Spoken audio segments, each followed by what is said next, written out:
आंध्र रे ए रेसिपी को कहती पेसर पप्पू बोरिलु हेले पेसर पप्पू बोरिलु खाइबापी बहुत ही स्वादिया लगी थाए आउ टेस्ट भी पूरा जबरदस्त रही थाए। आंध्र रे पूजा पर्व रे ए बोरिलुटा सब बेले बनाती आउ एटा बनैबार भी रेसिपीटा पूरा पूरी सहज आ बहुत ही स्वादिया भी लगी थाए। तो चलतु आज आम बनैबा आंध्र स्पेशल बोरिलु। तो ये आंध्र स्पेशल बोरिलु केमिति बनाती चलतु देखि नबा। हाँ हेलो फ्रेंड्स, बासुमती किचन रे आपण माननको समस्त को बहुत बहुत स्वागत। जदि फर्स्ट टाइम मो वीडियो किए देखुथिले वीडियो को गोटे लाइक करबा संगरे दया करिके चैनल टी को सब्सक्राइब करंतु आमर वीडियो अपलोड हैला मात्रे सबुठु प्रथमे देखिया पई। तो चलंतु रेसिपी बनैबा। तो ये बोरिलु पाई आमको दरकार गोटे कप मुग डाली। तो देखि पारथुए फ्रेंड्स एठी मु नै जाइछि गोटे कप पूरा मुग डाली। तो ये आम देदबा किछि पानी दे सारा पर मुग डाली को 2 ରୁ 3 थर बढ़िया से डालीटा को आम धोईदबा। जेतक आर गंधिया पानी जो थी से सब पलैब आपको बढ़िया से 2 ରୁ 3 थर रगुड़ी की धोईदबा। तो देखो मु बढ़िया से धोई देछि। एठी आम पूरा डाली बुड़ीला पर्यंत पानी एठी आम दबा। दे सारा पर आपको घोड़े की 3 ରୁ 4 घंटा को भिजिया छाड़ीदबा। तो 3 ରୁ 4 घंटा पर देखंतु फ्रेंड्स डालीटा आमर बढ़िया से फुली जाइए आ बहुत ही बढ़िया से भिजी जाइए। तो देखि पारथुबे बहुत ही बढ़िया से आमर डालीटा बहुत बढ़िया से फुली जाइए। तो हाथ में एमती दबेला मात्रे डालीटा देखंतु एकदम दबी जाउची। देखिले ना एमती भिजिबा निहाती जरूरी। तो चलंतु मु नहीं जाइए गोटे ग्राइंडर जार देखि पारथुबे सांग माने ता धीरे सबुतक डाली एठी आमे देइदबा। सबुटाक डाली आम जार रे आमे पकई नबा। तो देखते फ्रेंड्स मु डाली तक पकई देइछि। एठी आमे जेहेतु को मीठा जिनस बनाऊे तो अल्प टिके नाकु लुण एठी आमे देइदबा। आ एथिरे बिल्कुल भी पानी न देकी डाली दिहरे जेतिकी पानी थिबो सेतिकी पानी रे ही पूरा चिक्कण करके बाटी नबा। तो देखंतु पानी मु बिल्कुल पकेनी डाली भिजिला बेलू जेतिकी पानी नैथिला बस सेतिकी पानी रे ही मु बाटी नैछि। तो एठी आमे देइदबा हमर बोरिलु बाइंडिंग पई गोटे चामच बेसन दे सारा पर हाथ में आपको 5 ରୁ 6 मिनट पर्यंत गोटे साइड रे ही आपको बुलेइबा। एमिति बुलेई बुलेई आपको फेंटी दबा। यार पूरा कलर चेंज हो जिवो आ बैटरटा भी टिके नाकु फुली जिवो। तो देखंतु फ्रेंड्स मु केते बढ़िया से आपको एमिति हाथटा को बुलेई बुलेई आपको मु फेंटी सारची। तो देखंतु हल्का हल्का बैटर रे बबल्स भी आसीबाटा पूरा स्टार्ट हेची आ बैटर रो कलर पूरा पूरी चेंज हो जाइए। तो देखि पारथुबे तो 5 ରୁ 6 मिनट याको जदि गोलेइबे तो एठी हमको इनो सोडा किछि भी पकेबा पय बिल्कुल दरकार पड़िबनी।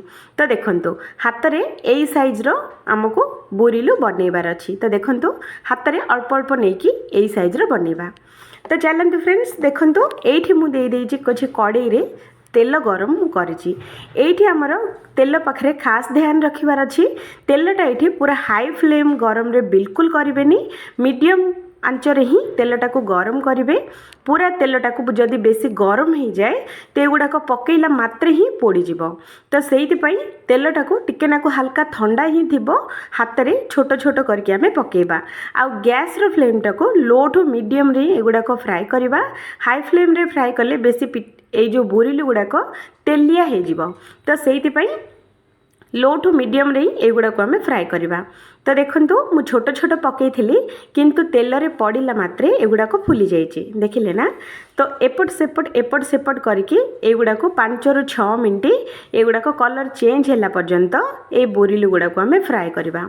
तो देखंतु फ्रेंड्स हल्का हल्का कलर चेंज हो जाइए। तो चलंतु सबुतक बोरिलु एठी आम बाहर करि नबा आ गोटे प्लेट को। तो देखंतु मु बाहर कर सारची। तो चलतु या आम गोटे सिरप बनैबा। तो पैन मु बसई देइछि। जो कप रे मु मापिकी नहीं मुग डाली तो सही आधा कप मु नैछि एठी चीनी। गोटे कप पानी मु दे देइछि। तो गोटे कप चीनी पई गोटे कप पानी एठी हमको दरकार।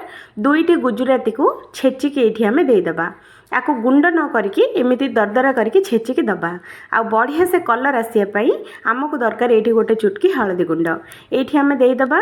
एठी आमे सीराटाकू बेसी समय बिल्कुल फुटेबानी बस आमे जेतिकी पानी नहीं ना तो सेतिकी चीनी नबा आकू 2 रु 3 मिनट पर्यंत हाई फ्लेम रे एटाकू सिझेबा। तो देखंतु एटा बेसी माने सीराटा बेसी माने गाढ़ा हबनी कि बेसी पतला हबनी जेमिति गुलाब जाम सीराटा बस सेमिति ही बनिबो। तो देखंतु एठी हमरो सीराटा गुलाब जाम सीरा परी बनिकी एकदम रेडी। तो देखि पारथबे तो ये आमर पाग फाग किसी बनैबा बिल्कुल दरकार नहीं बास चीनीटा टिकेनाकू मेल्ट हो जावा दरकार। तो देखो फ्रेंड्स एकदम चीनीटा मेल्ट हो जाइए आम सिरपटा एकदम बनी जाइए।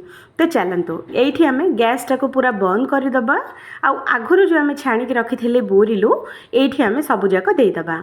तो देखो गैस उपर ही पैन टाक रखिए तल को ओल्हेबेनी गैस उपर रखिकी गैस रो जो गरम हावा जो आसे ना तो से गरम हावा रे ही एगुड़ाक पूरा सॉफ्ट आ बहुत ही स्पंजी हो जिवो। तो एगुड़ा को बढ़िया से आम गोलई दबा आपको कभर करके 5 रु 6 मिनट पर्यंत एटा को छाड़ीदबा। जितेबाला आम पैन टाक पूरा ठंडा हो सेतेबेला आम बाहर करके देखिबा। तो देखंतु मु आको बढ़िया से गोलई देइची आपको कभर करनबा। फ्रेंड्स मझिरे मझिरे थरे थरे एक गोलई दौथुवे जोटा कि सीराटा आमर जमिति चारिआडे हो जिवो। तो चलतु देखंतु मुझे 10 मिनट पर मुझे देखौची। तो देखंतु फ्रेंड्स सीरा बिल्कुल भी पैन रे नाही सबु जाक आम बोरिलु नहीं जाइए। तो देखंतु एकदम सीरा रे जुड़बुड़ होकी अच्छी आम बोरिलु। ए प्रेसर बोरिलु रेसिपी आपण मानकु केमिति लागिला निहाती कमेंट करेंगे। आउ जदि भल लगे तो निहाती थरे बनातु बहुत ही स्वादिया सांगे बहुत ही स्वादिष्ट लगुला समस्त को बहुत ही पसंद आसीबो। फ्रेंड्स ए रेसिपी जदि आपण मानकु भल लगे तो वीडियो को गोटे लाइक करंतु आउ दया करिकी चैनल टी को सब्सक्राइब करंतु। आमर वीडियो अपलोड हैला मात्रे सबुठारु प्रथमे आपण देखिए पई। तो मु रोहुची सांग माने आउ थरे देखा हबो आउ गोटे नुआ आउ गोटे फ्रेश वीडियो रे। से पर्यंत जय जगन्नाथ। ए बोरिलो नियाती थरे ट्राई करंतु समस्त को बहुत पसंद आसीबो। Thank you.